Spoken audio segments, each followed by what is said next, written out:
Assalamualaikum! Isang malamig na umaga sa ating lahat. Dahil sa lamig ng panahon, kaya tinanghali ako ng gising. Kaya naisipan kong magluto ng isang simple at napakasarap na agahan. Ito ay ang scrambled egg, fried rice at pritong dried fish. Sa nakikita nyo sa ating video, ang dried fish na ito ay 3 piraso worth 53 pesos. Presko pa ito. Malalaman nating presko ang isang dried fish kung hindi ito naninilaw, at isa rin itong indikasyon na hindi ito maalat.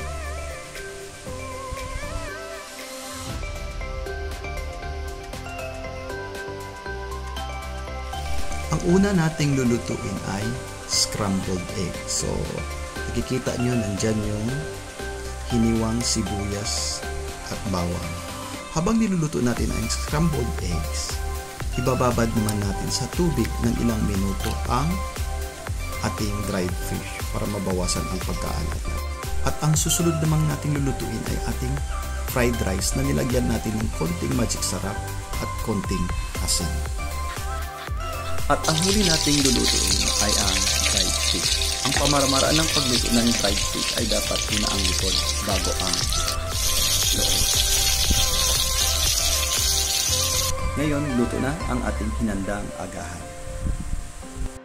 Makikita nyo ang fried rice at dried fish, scrambled eggs, tapos may sausawan at sili, at ang kape na nagpapainit ng ating umaga.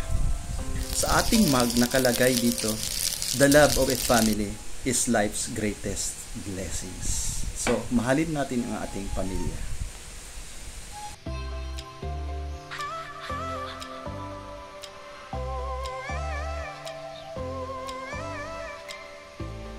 Tara na, kain na tayo. Pito na kam, sehean binakumangan. Pero bago natin makalimutan ang lahat, mag-like and subscribe tayo sa ating YouTube channel, Cebuto Farthest South. Maraming salamat po. Magandang umaga sa ating lahat.